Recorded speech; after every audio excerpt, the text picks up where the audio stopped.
Bonjour à tous, on se retrouve aujourd'hui pour une vidéo assez spéciale, le premier épisode de Total Catch News. Alors, chaque dimanche, on va se retrouver pour parler des news de la semaine du côté de la WWE et on va essayer de débriefer tout ça.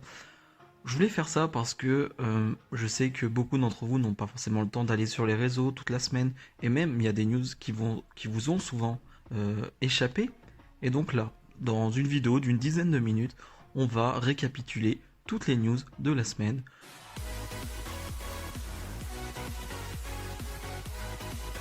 On commence avec une news sur Becky Lynch, voilà, qui a annoncé sa grossesse, voilà, à Raw ce lundi. Et selon Wrestle Talk, Vince McMahon n'est pas contrarié par la grossesse de Becky Lynch et donc de son départ pendant un certain moment. Et Seth Rollins aussi n'aurait pas de problème. Et j'ai envie de dire c'est une bonne nouvelle, mais en même temps c'est un peu normal, j'ai envie de dire. Becky Lynch ne s'est pas dit je vais être enceinte pour faire chier Vince McMahon. Voilà, Vince McMahon n'a pas grand chose à dire, j'ai envie de dire. Juste d'être content pour sa superstar et souhaiter qu'elle revienne en bonne forme et en bonne santé. Mais voilà, c'est une news assez basique, mais connaissant Vince McMahon, on est toujours un peu curieux de savoir ses réactions, on va dire, mais bon, là pour une fois, il a une bonne réaction, on va s'en contenter. Et là, une grosse news, je trouve, qui nous a été donnée par WrestleVotes, une longue histoire semblable à l'invention de Nexus ou à l'explosion de la limousine de Vince McMahon devait se dérouler du printemps jusqu'en été. Mais voilà, elle a été abandonnée suite au fait que les shows soient à huis clos et voilà, ça joue énormément qu'il n'y ait pas de fans. Et qu'est-ce que je serais curieux de savoir ce qui était prévu, ce qu'étaient les plans, parce que pour l'instant on n'a pas d'autres infos, on ne sait pas ça impliquait quelle superstar, euh, on n'en sait rien. J'espère que ça va sortir, mais qu'est-ce que c'est dommage parce que on se rappelle pour moi en tout cas je me rappelle l'invasion de la Nexus, c'était un moment incroyable. Je veux dire, je m'en souviendrai toujours. Alors j'étais assez jeune, voilà, j'étais tout petit, on va dire, je commençais presque le catch. Et c'était hyper marquant et assez violent. Et ça marquait un truc. Bon, la Nexus est quand même devenu quelque chose. Bon, après, ils ont fait n'importe quoi avec, on est d'accord. Et assez rapidement. Mais tu marquais, c'était un gros moment. Et là, pour le coup, j'aurais bien aimé voir ce gros moment parce que la WWE se nourrit, on va dire, de moments. Il n'y a pas de continuité, on va dire, à la WWE. Mais c'est plutôt des moments qui nous frappent, qui nous marquent. Et là, pour le coup, franchement, j'aimerais énormément savoir ce que c'est parce que à mon avis, ça devait être un truc incroyable. Et j'espère qu'on en saura plus dans les prochaines semaines. Quelques news sur Money in the Bank de dimanche dernier. Voilà, tout d'abord, le match entre Bray Wyatt et Braun Strowman a été enregistré. Voilà, la WWE ne voulait pas montrer les marionnettistes, voilà, qui tenaient les marionnettes de Bray Wyatt. Voilà, s'il y avait une erreur ou un mauvais plan, on va dire, ne voulait pas les montrer. Donc c'est pour ça que ça a été enregistré. Et le plan est bien sûr de continuer la rivalité entre Braun Strowman et Bray Wyatt, mais ça on s'en doutait, et que le Fiend viendrait tout simplement affronter Braun Strowman, ça on s'en doutait aussi. Le Money in the Bank n'a duré que 2h23 et c'est une bonne chose pour le coup. Vince McMahon voulait un pay-per-view plus court parce que voilà, sans les fans et c'est un peu plus long, on va dire, le ressenti est plus long et franchement je trouve que c'est une très bonne idée et une très bonne chose. Euh, le pay-per-view est passé crème, j'ai envie de dire. J'ai pas ressenti de longueur. Et si tous les pay-per-view WWE pouvaient être comme ça, ce serait très bien, même si on sait que les gros événements type SummerSlam, Royal Rumble, WrestleMania, Survivor Series ne seront pas courts. Mais voilà, si les autres pay-per-view peuvent durer 2 heures, 2 heures et demie, c'est une bonne chose. Et ensuite, voilà, sur le Money in the Bank match, qui était très particulier, des parties du match ont été retirées du montage. Voilà, il y a des parties qui ont été retirées. Et un scénariste a proposé d'avoir des catcheurs qui se battaient dans le bureau d'une McMahon, mais il a refusé, voilà, par peur qu'on casse voilà, l'os de dinosaure que Triple H, il me semble, lui avait offert. Donc voilà, quelques news sur Money in the Bank. La dernière me fait bien rire quand même, Vince McMahon qui voilà, n'accepte pas qu'on se batte dans son bureau par peur qu'on casse quelque chose. Ça me fait bien rire, même si franchement pour le coup, je trouve que il n'y avait pas besoin de baston dans son bureau, tant le segment était très marrant avec Daniel Bryan et AJ Styles. Une nouvelle news, cette fois-ci sur une prolongation de contrat.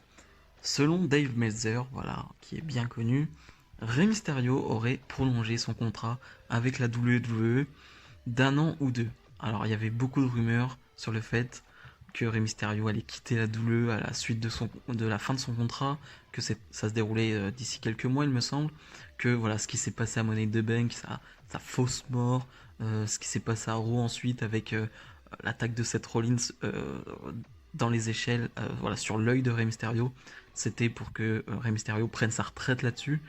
Mais voilà, il n'en est rien. Rey Mysterio aurait prolongé. Et je l'ai déjà dit sur Twitter, mais c'est une bonne nouvelle pour moi parce que Rey Mysterio est un vétéran, mais ce n'est même pas un vétéran sur le ring. Ça l'est, mais il est tellement énorme sur le ring. Il vole encore, il va à 2000 à l'heure. Il est en superbe condition physique. Et il faut en profiter. Pour le coup, il faut en profiter parce que Rey Mysterio n'a pas toujours eu cette condition physique. Et avoir un Rey Mysterio dans ta compagnie, c'est pas négligeable. Voilà, tu peux pêcher des jeunes talents avec Rey Mysterio.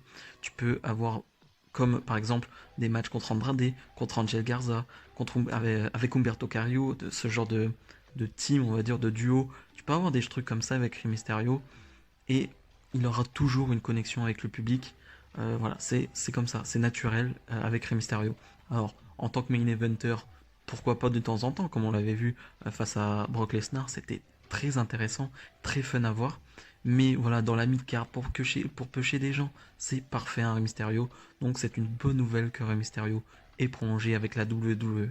Grosse annonce concernant SummerSlam, voilà, qui devait avoir lieu à Boston, mais le maire de la ville de Boston a dit qu'il n'y aurait aucun événement sportif ou qui rassemblait des gens cet été. Donc du coup, la WWE doit chercher une solution.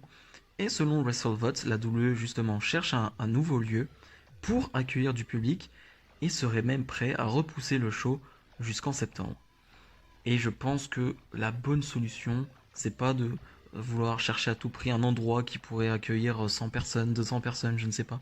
C'est voilà, d'attendre un maximum. On a déjà loupé un WrestleMania avec du public. Je pense qu'on aurait pu déplacer le WrestleMania, on aurait pu l'annuler et en faire un plus tard dans l'année, je ne sais pas. Mais pour SummerSlam, pour moi, il faut le repousser à septembre. Tant pis, voilà, ça sera pas en été comme d'habitude, mais je trouve que il faut repousser et voir si la situation s'améliore. Je pense que c'est la bonne chose. Je pense que SummerSlam a besoin d'un public parce que, voilà, vu qu'il n'y a pas eu WrestleMania, il nous faut un gros SummerSlam avec vraiment du public et avec une carte énorme. Et donc, repousser chaud, ce serait une très bonne chose.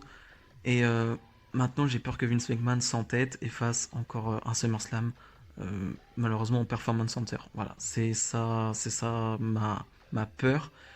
On va espérer que voilà, on le raisonne et voilà, qu'il patiente un peu, on va dire. Je pense que là, la période là, voilà, il faut rester concentré, il faut rester patient et attendre, on va dire, le bon moment. Et je pense que là, c'est pas le bon moment. Et attendons juste de voir comment la situation s'améliore ou non. Et voilà. Mais repousser SummerSlam, pour moi, c'est la bonne solution. Une news concernant le Brand Invitational, voilà, qui est une sorte de règle, on va dire, que la WWE vient de mettre en place. C'est un peu comme la Wildcard Rule, voilà, si vous vous souvenez, les superstars de Raw, de SmackDown peuvent aller dans un autre show. Et donc là, on a quelque chose de plus officiel.